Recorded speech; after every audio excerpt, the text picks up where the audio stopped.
Lagos, 3h17 du matin. Une pluie violente frappe les tôles comme des balles. Adana court, pieds nus.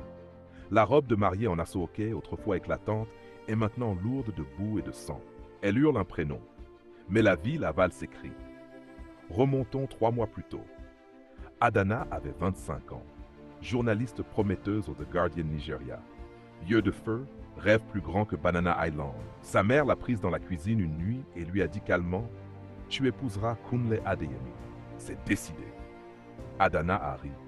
Puis elle a vu le visage de sa mère. Pas de larmes, juste une sentence. Dans la famille Okafor, on ne discute pas les alliances. L'argent de Kunle lavera les dettes du père. Le nom Adeyemi ouvrira les portes que les prières n'ont jamais ouvertes. Le jour de la cérémonie traditionnelle, il faisait 38 degrés. Les perles de sueur coulaient sur le front d'Adana pendant qu'on lui attachait l'assaut hockey sacré. Kunle était là, costume blanc immaculé, sourire de mannequin de billboard. Tout le monde disait « Regarde comme il la regarde, il est déjà amoureux ». Adana, elle, sentait juste le poids du tissu sur sa peau, comme un swear cousu sur mesure. La nuit de noces. Echo Hotels and Suites, suite présidentielle, vue sur l'océan. Kunle a fermé la porte à clé, a enlevé sa veste et rien. Il s'est assis sur le balcon, a allumé un cigare cubain et a fixé la mer pendant 2 heures. Adana, en nuisette de soie, tremblait. Pas de froid, de rage contenue. Il a fini par dire sans la regarder « Je t'aimerai, donne-moi du temps ». Elle a répondu dans un souffle « Et si je n'en ai pas du temps ?» Les semaines suivantes furent un lent poison. Kunle rentrait tard, parfum de femme sur le col, téléphone qui vibrait sans cesse, écran toujours retourné. Il lui offrait des cadeaux exorbitants, sac Birkin, diamants, voyage à Dubaï. Mais jamais un vrai baiser, jamais un « je t'aime » qui sonnait juste. Un soir, elle a craqué. Elle a fouillé son bureau pendant qu'il était en réunion. Dans le dernier tiroir, fermé à double tour, une enveloppe Kraft. Dedans, des photos, des dizaines. Kunle et une femme, nus, enlacés, riant. Et sur certaines, la femme tenait un bébé. Au dos d'une photo écrit à l'encre rouge tremblante « Amara a eu 5 ans aujourd'hui. Elle te ressemble quand tu dors. C. » Adana a reconnu la femme immédiatement. Chioma, sa grande sœur, celle qui avait disparu de la maison familiale 6 ans plus tôt après une dépression. Celle dont on ne parlait jamais. Celle qu'on avait rayée des albums photos. Elle a tout compris en 1 seconde. L'enfant caché. L'argent que Kunle envoyait chaque mois pour des œuvres. Le regard fuyant de sa mère quand on parlait de Chioma. Tout le monde savait. Tout Lagos savait. Sauf la mariée. Adana a attendu Kunle cette nuit-là avec une bouteille d'ogogoro pure. Quand il est rentré à 4 heures du matin, elle l'a regardé droit dans les yeux et a balancé les photos sur la table de verre. Le silence a duré une éternité. Puis Kunle a murmuré « Je peux tout expliquer ». Elle a ri, un rire de folle. « Explique-moi comment tu as baisé ma sœur pendant que je grandissais dans la chambre d'à côté. Explique-moi ça ». Kunle a tout avoué. L'histoire avait commencé à l'université de Unilag.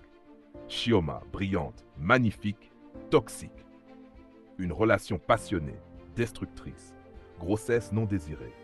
Familles qui ont étouffé le scandale. Chioma envoyé en Angleterre pour études. L'enfant placé chez une tante à Enugu. Et Kunle, pour effacer la honte, promis à la petite sœur pure. Adana, la réparation. Mais Chioma n'avait jamais accepté la sentence. Depuis 6 ans, elle harcelait Kunle. Message à 2 heures du matin. Photo nue envoyée à sa femme de ménage. Menace de tout révéler aux journaux. Elle voulait son homme. Et son enfant. Et sa vengeance. Le point de rupture arriva le soir de la grande réception des 30 ans de l'Empire Adeyemi. 300 invités. Echo Convention Centre illuminé comme un sapin de Noël. Adana, magnifique en robe dorée, souriait pour les caméras. À l'intérieur, elle était déjà morte. À 22h47 précise, les lumières se sont éteintes. Un projecteur unique s'est allumé sur l'écran géant. Et là, devant tout le Nigeria qui compte, les photos. Kunle et Chioma nus. Le visage d'Amara enfant. Des messages WhatsApp obscènes. Puis la voix de Chioma diffusée dans les haut-parleurs. Kunle Adeyemi est le père de ma fille.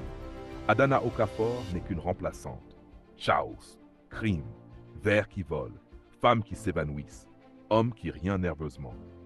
Adana est restée figée 3 secondes. Puis elle a arraché son collier de perles et a fui à travers la foule, laissant des traînées de sang là où les perles brisées coupaient ses pieds.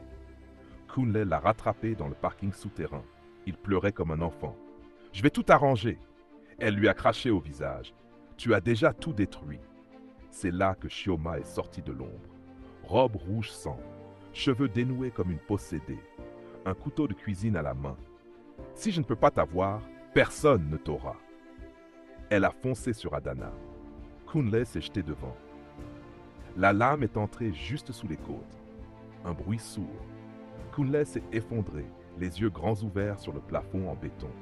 Chioma a lâché le couteau comme si elle se brûlait. Adana, couverte du sang de son mari, a regardé sa sœur. Pas de cri, juste un murmure glacé. « Tu viens de tuer le père de ta fille. » Les gardes ont maîtrisé Chioma. Les sirènes ont déchiré la nuit. Kunle a été emmenée aux urgences du Lagos University Teaching Hospital. Adana n'a pas suivi l'ambulance. Elle a pris un taxi. Direction Elegushi Beach. Elle s'est assise face à l'océan, la robe dorée tachée de rouge, les pieds dans le sable. Elle a sorti la dernière photo d'Amara de son sac. L'enfant souriait, innocente. À l'hôpital, Kunle a survécu, de justesse, poumons perforés, mais vivant. Quand il a ouvert les yeux, Adana était là. Pas un mot. Elle a juste posé la photo d'Amara sur sa table de nuit et a dit « Elle viendra vivre avec nous quand tu sortiras. Je l'élèverai, pas pour toi, pour qu'elle n'ait jamais à choisir entre l'amour et la honte. » Chioma a été condamnée à 15 ans. Le scandale a fait la une pendant des mois. Mais à Lagos, les secrets finissent toujours par pourrir sous le soleil. 1 an plus tard, on peut voir Adana tous les dimanches à Tarkwa Bay. Elle tient la main d'une petite fille de 6 ans qui rit aux éclats. Elles construisent des châteaux de sable. Parfois, Kunle les regarde de loin, assis dans sa chaise roulante. Il ne s'approche jamais trop. Il sait qu'il a déjà eu plus que ce qu'il mérite. Et quelque part dans la ville, une nouvelle mariée en aso-hockey blanc sourit nerveusement à son futur mari. Elle ne sait pas encore que l'amour ici peut être une arme, une très belle arme, qui tue lentement ou d'un seul coup. Si cette histoire t'a brisé le cœur, abonne-toi. Si tu sais que l'amour peut être plus dangereux que la haine, partage. Et dis-moi dans les commentaires juste une phrase. À quel moment aurais-tu